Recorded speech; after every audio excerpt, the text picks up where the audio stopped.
Billy Hewes is his second term of office as mayor of Gulfport, and after serving 20 years in the state legislature, it's hard to believe you were in for 20 years, and also too that you're already into your second term, because it seems like yesterday you just ran. You have a one coast mindset, particularly in economic development, and we're going to be talking about that a little bit today. But I think the bottom line is, it's good to talk to you again. I mean, I used to talk to you a lot back in the day when you were up here in Jackson more, but also too, I think more importantly, how are you doing? Because being a mayor is a 24/7 job, but these days I think it's a lot more than that, because it seems like there's so many challenges that are getting thrown at you. We're quite blessed with all that we have to deal with, and it's a new dynamic being home with wearing this hat versus the legislature. And this really is going from the legislative mindset where there's a collective type of approach to things to being the executive branch. So I went from state and legislative to executive and local, and the dynamics are really different. But the opportunity to serve a city like Gulfport is phenomenal. That's just think, oh well, every mayor is going to say that about their city, and they should. Right. But Gulfport is in a really good place, and with the relationships I built in Jackson, I think they served us well in being able to call on folks and say, here's what Gulfport's needs are, here's where the coast is, here's where we think we can do a lot better. Where can you help us, and how do we get you involved and on board? And here we are, almost 8 years later, and I'm worn down to a nub, but it's a good nub. And again, we're blessed in a lot of respects, even with everything that's going on. It has so much to do with how you approach things. And if I did anything right, Marshall, coming into office, I really appointed a good group of leaders to our directors, and they have taken and made their departments in the city their own, and the employees have followed. And the community, I think we like where we are, even with the challenges of today. I got to tell you, I mean, of course, I worked down after Katrina. The oil spill hit right after that. I mean, the Gulf Coast have got to be some of the most resilient people on the planet. Kind of compare the challenges you're in right now with COVID to the challenges that the area, had. Obviously, Katrina, that was like the mother of all challenges, because when everything's gone. But I mean, right now, you lost the revenue from the casinos, you lost tourism for a while, and you're starting to come back a little bit. Talk about how the differences are this time, and how are you handling it? Yeah, none of this was in the job description, dealing with hurricanes and natural events, that's part of our fabric, whether it's tornadoes, in central and northern Mississippi, or floods. But the hurricanes are really unique to us down here. But that's part of the price of paradise. We don't want them, but we have an idea of how to come back. Sometimes it takes a lot longer than the last time, but this COVID situation, we're used to, again, with natural events being regional. So there's better response, better resources. But with COVID, all the resources were needed everywhere at the same time. Yeah. And so we really had to invent things on the fly at the federal, state, and local level. And that is still occurring, because this is an invasive, very, very dangerous disease. And a lot of folks, if it hadn't affected them directly, they don't appreciate the gravity of it. Our eye has been on the medical services, and we've been in constant communication with the medical services, the hospital. Are you about to be overrun? What's your challenge? What do you need? Where are we short? And then spread that amongst the community.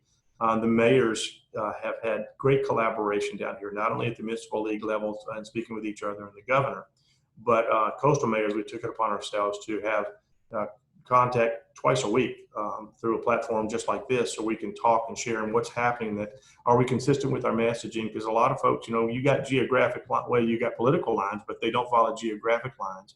And we want to make sure we're consistent in our messaging, whether it's about curfews, whether it's about certain businesses or activities being open or not. And some that they've been handed down through the executive order by the governor, but we have to interpret and spread that out as well. Most folks are pretty good at understanding about it. And but a lot of folks think, well, we're out of the woods, it's good to go, which I think puts more responsibility on the public as well as us as local officials to communicate effectively. But there's a whole lot of frustration out there. So everything is unprecedented. And unfortunately, people are trying to help us find a way out and show some responsibility. And it took some major adjustments for particularly the larger stores. People were panic shopping at grocery stores, and there was no social distancing. There was no protocol. We had to get those to understand the new paradigm and say, look, work with us here. work with us here, because if you don't control the amount of people or the number of people in your store and how they're interacting, you're helping to contribute to the spread of this disease. And so we all had to have a significant shift on how we go about our daily lives.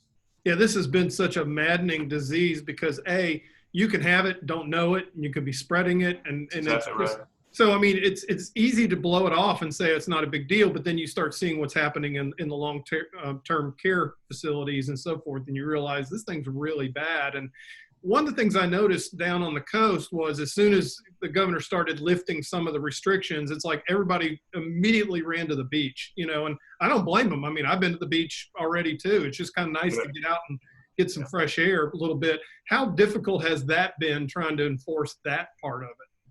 Actually, it's been one of the better parts of what we do and where we are. Our moms always told us, get outside, get in some sunshine, get some fresh air. And our beaches historically have not been crowded. Yeah. And so there's been plenty of room to spread out across the coast. And I'll tell you, last weekend and the weekend before, I think I've seen them as crowded as I ever have in my lifetime. And it's really good because even if they're crowded by our standards, it's not what you see on the West and East Coast. There's plenty of room for people to spread out. So folks are enjoying what God gave us and what we really enjoyed in this tourism market. So we've slowly coming back. But what is concerning is some of the group gatherings as we relax our standards. And so we can't help but socialize. That's our nature. We just got to do it differently. We have to be careful that we're not contributing to a second resurgence. History will tell us that there are usually 2 and 3 waves in these pandemics, and the second is usually the most deadly. But what may be different here, if we can hold off that, if the vaccines come online, which weren't available, 100, 200, 300 years ago, that may be the difference here, but they're not available yet. So we can't let our guard down. But to answer your question, it's really been wonderful seeing people being able to get out and socialize as much as they can with reasonable care. Yeah, I've noticed on the John Hopkins side, I was looking at that yesterday. It looks like the coast is actually doing a little bit better than some of the areas in central Mississippi on number of cases and so forth. And I'm glad to hear that the hospitals are in pretty good shape down there too. I know that you're glad that the casinos are back open. Obviously, that is a source of, that tourism is a big part of your deal. How is that going for them? Are they starting to get good numbers, and have they adjusted well? They are starting to, it's the jury is out on so much economically right now. I'm gonna might be in the wrong term, but I'm using it as a false read for the numbers we're getting, because you still have a lot of stimulus money in the environment. You have a lot of unemployment benefits out there. So we're yet to see a true picture of how many businesses are going to actually be able to come back and what jobs are going to be available. So those are decisions that are going to be made, but we do know that there's going to be a significant hit to state and municipal budgets, county budgets, to about 20%, give or take 5-10%.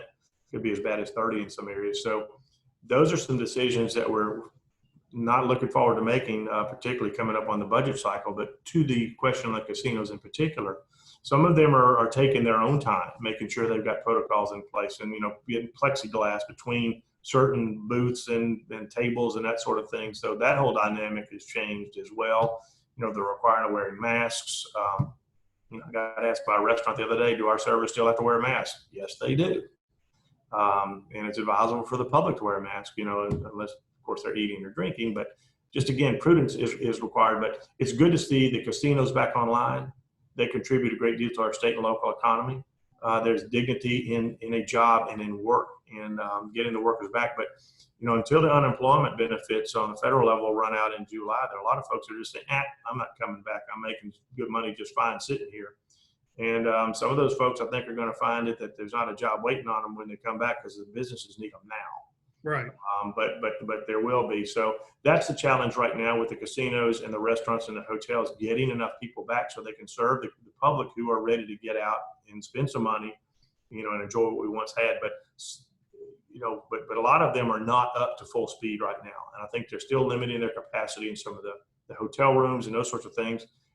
Some out of prudence, but some out of not having enough workers to come back to service some of that. So I think they're being reasonable as well, trying to make sure that they're going to be able to survive this. You know, as we're talking right now, this is recorded on Friday, so the storm has not come up from the Yucatan Cristobal. I guess that's how you pronounce it. Hasn't come up, but I was looking at the forecast for the hurricane season, which is enough to probably give you heartburn, I would imagine, because it's supposed to be a rough one this year.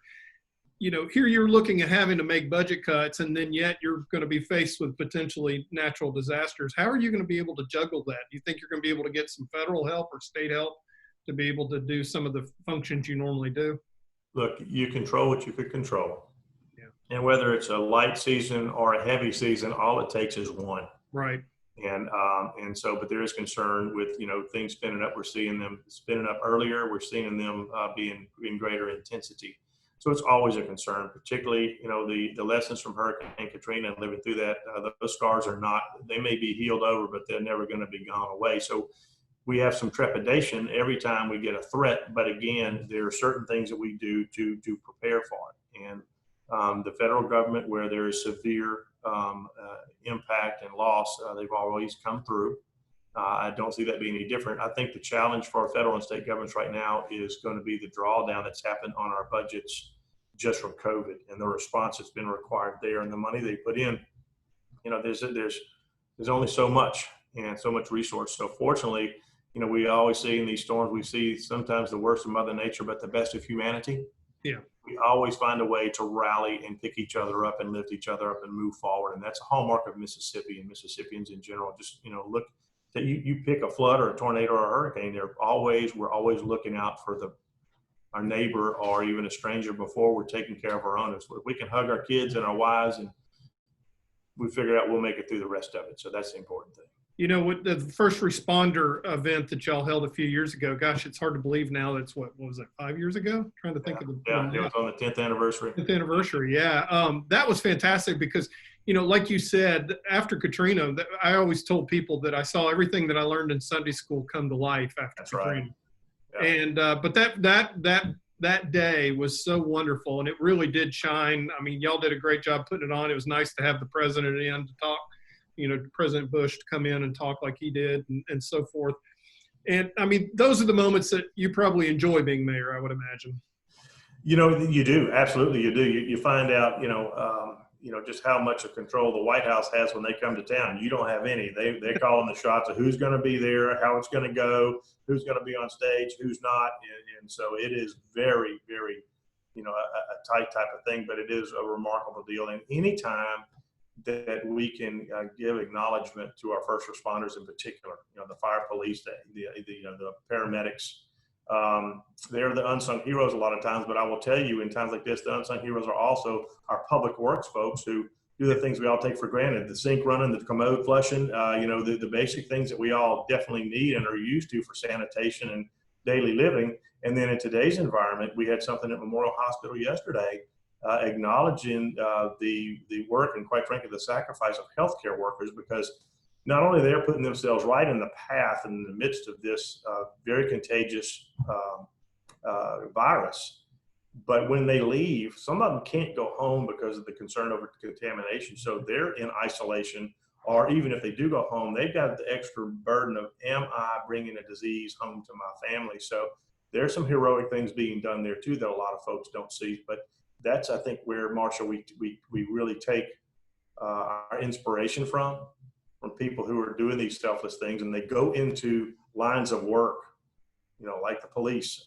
where a lot of times you're castigated, but it's meaningful work, and a lot of times it's the fine line that they do between our sanity as individuals. The healthcare workers, when you can't go visit your dying relative, they're there to give them and provide them some love and support and communicate with you as best. And it's hard. But there are so many folks who provide service that we don't give proper appreciation to, in the difference that they make in our communities. And like I said, police and fire, they're responding to every call they get, no matter where it is, no matter who it is. And that's very important to recognize and thank them for those efforts. So President Bush grasping that, well, every president, I think, gets it. Obama, Trump, you name them, they are at a point where they have to provide for our country and communities. And sometimes what they say and what they do have to go hand in hand.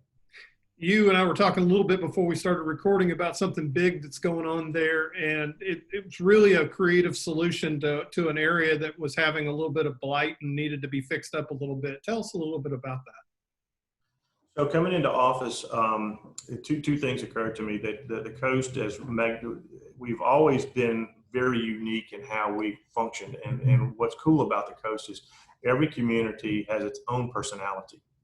And instead of celebrating that diversity and those differences, we often let it divide us.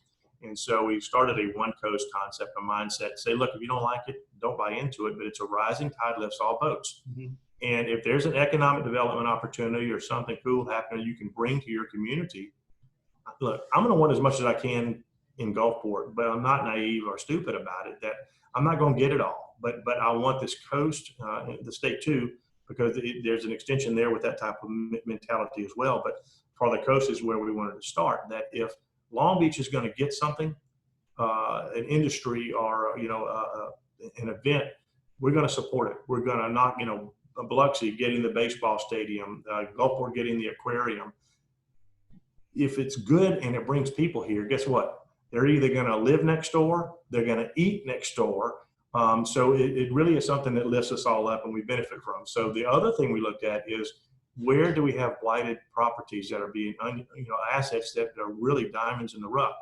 The aquarium property was probably the first one. It was a 10 acre of blight, 10 years after the storm, and it just was awful. And it is on Mississippi's front door. Yeah, where is that, Billy? Where I haven't been down there since they built it. Where is it? Oh, you got to come down. We're supposed to open in September. We had a delay, and COVID even further extending the delay with very ambitious construction project. But everybody who sees it, even now in its state, we're starting to fill the tanks to condition the water so we can start putting the animals in it. But it is really a wonderful dream come true, and it's an investment our state and community has made. So September, everybody get ready to come down. That's one thing. But the other area of blight was an old floodplain, about 40 acres, that we took, and we got some money from AARP. We had this vision about doing a dog park, a bark park. That grew into a outdoor classroom, and we just had a celebration for our seniors who did not have the proper closure, but we wanted to make sure we had something. We planted some live oaks in their memory, not their memory, in hopes of what the future holds for them. Certainly in memory of this 2020. This year for the graduating seniors. But we have a disc golf course now, 18 holes. We have a 20-acre bike path. So, people can come trail ride here. There's a nature trail. There's community gardens. And then, like I said, the dog park. So this whole area was dark, desolate, crime-riddled. And we just brought a little sunshine, some antiseptic there, cleared some non-invasive trees out, really brought out the trees that are native to the area, and it is a beautiful park that I think is going to serve for a long time. It has the Brickyard Bayou kind of goes along, meanders on the south side of it, so it's beautiful. And the other blighted area was Centennial Plaza, right on the beach. It's the old VA property, and we found somebody to invest in it. And now it has 2 hotels, a great restaurant, a water park with splash pad and lazy river, and it's back open too. So there's starting to be more and more to do, but we've really, I think, freshened the area. And the not the last thing, but one other standout is a place called Coffee Creek. We had a birding trail, and I didn't realize how significant people in the birding community, but it is known to these folks. And there are things called fallout areas, and when migratory birds come, they find these green spaces with water, and they just drop because they're so tired after coming from Central and South America over the Gulf, and they drop out right here on the Gulf. So this area has had a lot of problems with being neglected, too many non-native species there. So we've been clearing that out. We put another park setting. So there's been some urban renewal in Gulfport, and it's really wonderful to see that how we've taken BP monies and other things and put them back in the environment, giving greater access to the public to enjoy what really makes this place special. So where do you see Gulfport in 5 years? Besides with a different mayor? I'm hopeful that we can weather this economic storm of COVID-19. It is not going to be a quick fix. We're not going to get out of it quickly. But again, we're all kind of riding this train together from how we're going to come out. It's going to take a collective effort. I think one of the great assets we have is the Gulf Coast has been a drive-to market from a tourism standpoint, and that is our bread and butter. We're very diverse economically, which helps us weather some of these storms. But the tourism component is critical, and this beach, you know, we were really one of America's best kept secrets, and we used to in the Roaring '20s be called the America's Riviera. Well, we're coming back to another version of the '20s. Maybe this will be the new Roaring '20s, but you know, our motto right now, that the marketing slogan for the Convention and Visitors Bureau is "Come discover the secret coast," because it is America's best kept secret to a great degree. When people get here for the first, I love talking to first timers, and they say, "I had no idea how great the weather is, how wonderful the people are, how exceptional the cuisine is. How, you know, outdoor activities, there's no gridlock. You don't have traffic jams like most areas." What I see happening is in 5 years, the discovery of this area. There's been a lot of talk about the blue economy, and the state port is positioned and has there's some agreements with the University of Southern Mississippi on the port property with NAVO, for a lot of these unmanned drones to be a center of research for the Gulf South, for the entirety of the Gulf. You know, we are right here in Gulfport, the geographic midpoint of the entire Gulf Coast, so it makes sense for us to be here and the quick access to the Gulf from the port. So we've already got research vessels here with Southern Miss. They've got a new institute, and there's going to be another research institute that the oceanographic folks are going to be coming in that we dedicated. It's going to be the Roger Wicker Oceanographic Institute, I believe. And so there is a very, I think, clear vision on bringing a lot of high-tech jobs. A lot of folks here who have heretofore not been to Mississippi, and that's the other thing, breaking down that stereotype. You're going where? So, yeah, we're going to Mississippi, and it's cool. Well, it's really hot, but we're going down, and they're loving what they find. They're loving what they see. The educational opportunities for their kids. That's amazing. You know, if Mama don't want to go, nobody's coming. And so the fact that there are things to do here with your family, and we've got a very well-established, historically solid educational offering through public education. All those factors are combining to make us a very attractive community. The key is just getting people aware and discovering, because a lot of times, as you know, and I found out on the state level, when they hear the word Mississippi, the conversation sometimes stops there. And it's our mission, yours and mine, and anybody who has a voice, to get people to discover us, because when they come here, they fall in love with all those things, the people, the natural resources, you know, everything that's wonderful. In particular, from a cultural standpoint, Mississippi has it. Yeah, I agree with you about the drive-in market, because I had Craig Ray and Jamel King on my radio show last week, and they were talking about how, you know, people just don't want to get on airplanes right now. It's just, yeah. And so, you know, you can hop in the car if you're within 6 hours, which is a good chunk of the United States, and you can be here. So, I mean, that's got to work in our advantage, and I definitely hope it does. And like you said, I mean, I'm excited about the aquarium. I have to admit, I've got a 13-year-old son that knows the name of every fish on the planet. So he can't wait to come down. So I'll be down to see y'all soon. That's for sure. Any final thoughts before we wrap up?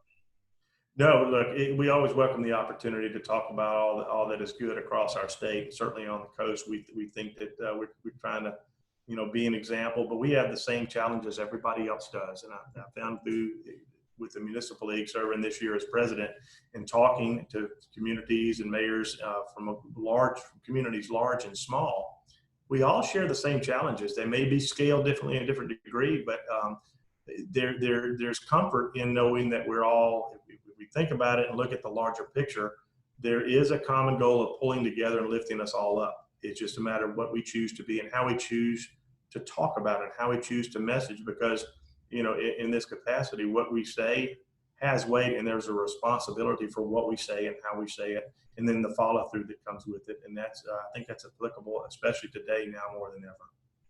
Billy, I appreciate you taking the time this afternoon and talking to me a little bit. And I wish you well. Look forward to maybe next time I'm coming down and we can go out and have lunch or something. I'd love to say hello to you. I'd love to do that. I look forward to it, and I kind of show you around some of the things we've talked about. Because I think you may even say I had no idea how great things are down there. But it's really good to catch up with you. I tell you what, these days I say I have no idea a lot, actually. Well, we share that for sure. Well, take care. Okay. Bye-bye.